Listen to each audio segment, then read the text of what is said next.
नमस्ते। इजराइल ने हाल ही में अपने ऑपरेशन मेनिवेज का खुलासा किया है, जिसमें उसने बताया कि कैसे उसने सिर्फ 3 घंटों के अंदर सिर्फ 120 सैनिकों की मदद से सीरिया में एक अंडरग्राउंड मिसाइल फैसिलिटी का पता लगाकर उसे ध्वस्त कर दिया।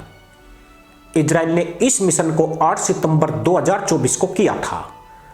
इस underground deep layer missile facility का निर्माण ईरान ने 2017 के अंत में करवाया था, जो इजराइल के लिए बहुत बड़ा सिरदर्द बन गया था। इससे पहले भी इजरायली एयरफोर्स ने कई प्रसिद्ध हवाई हमले किए हैं, जैसे कि युगांडा में एंटेबे आतंकवाद विरोधी मिशन और इराक के ओसिरक परमाणु रिएक्टर के खिलाफ ऑपरेशन ओपेरा। हाल ही में अप्रैल 2024 में सीरिया में ईरान के वाणिज्य दूतावास पर एक इजरायली हवाई हमले में 2 ईरानी जनरलों और 5 अन्य अधिकारियों की मौत हो गई। हमास प्रमुख इस्माइल हानिया और उनके बॉडीगार्ड को भी इजराइल ने ईरान में घुसकर मारा था।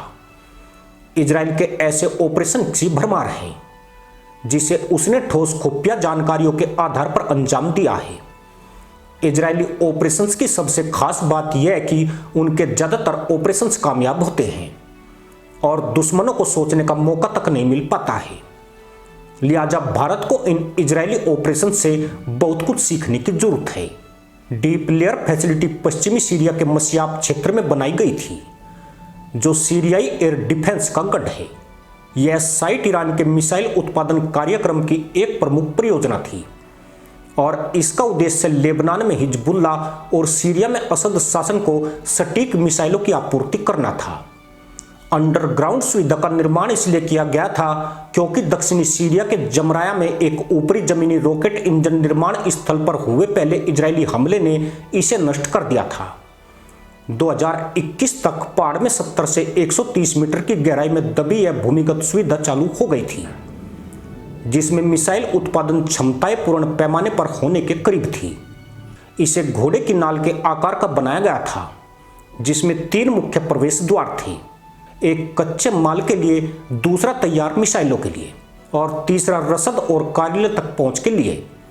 इजराइल ने अनुमान लगाया कि इस सुविधा का वार्षिक उत्पादन 300 किलोमीटर से ज्यादा रेंज की 100 से 300 मिसाइलों के उत्पादन के बीच हो सकता है।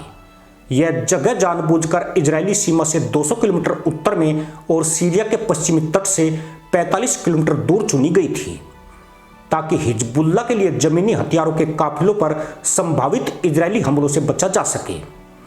इजराइल इस सुविधा पर बारीकी से नजर रख रहा था और लगातार हवाई हमले की योजनाएं तैयार की जा रही थी। अक्टूबर 2023 में हमास ने जब दक्षिणी इजराइल पर अचानक हमला किया था, उसके बाद इस मिशन को जल्द अंजाम देने की योजना तैयार की गई और मिशन के लिए लंबी दूरी तक मार करने के लिए प्रसिद्ध सालदाग यूनिट और लड़ाकू खोज और बचाव में विशेषज्ञता रखने वाली यूनिट 669 को चुना गया और उन्हें काफी सख्त ट्रेनिंग दी गई। ऑपरेशंस की शुरुआत 100 कमांडो और 20 मेडिक द्वारा 4 CH-53 यासुर भारी हेलीकॉप्टर में सवार होकर हुई, जिन्हें AH-64 अटैक हेलीकॉप्टरों और 21 लड़ाकू जेट विमानों ने एस्कॉर्ट किया। अन्य प्लेटफॉर्म में 5 ड्रोन और 14 टॉय विमान थे। सीरियाई रडार की पहचान से बचने के लिए फॉर्मेशन भूमध्य सागर के ऊपर से उड़े।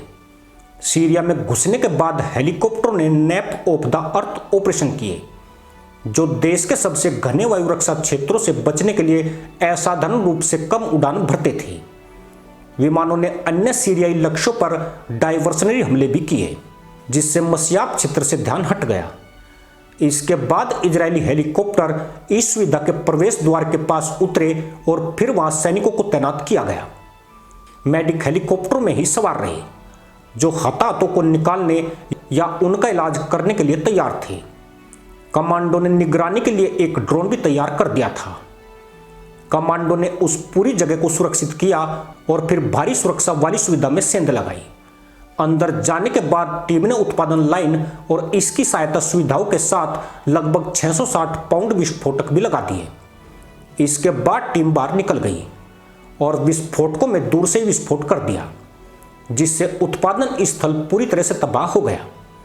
यह मिशन 3 घंटे से भी कम समय में पूरा हो गया और सैनिक उसी हेलीकॉप्टर से वापस लौट आए। उन्होंने बताया कि ऑपरेशन के दौरान लगभग 30 सीरियाई गार्ड और सैनिक मारे गए थे।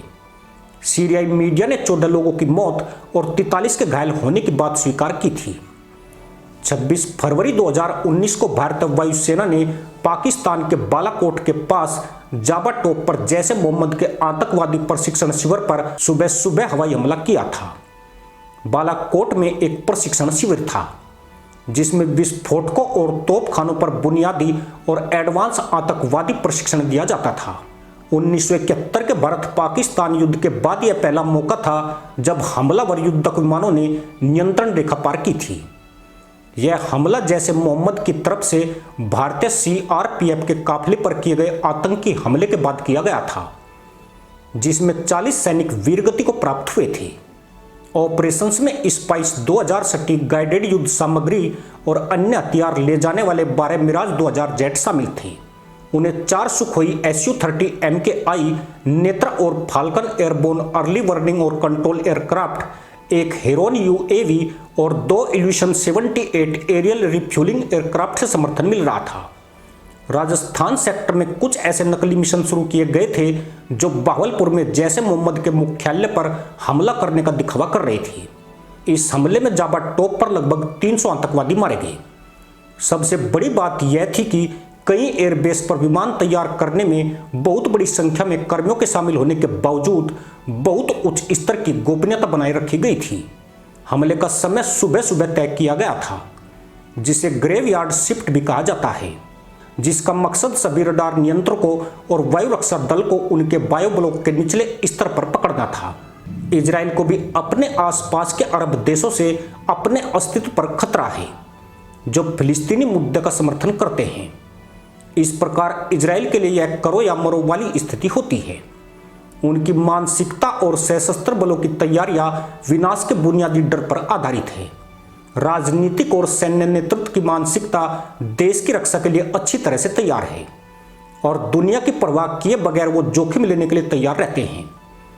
इजराइल और अमेरिका में उसके प्रवासियों ने अमेरिकी सरकार का समर्थन पाने के लिए कड़ी मेहनत की है।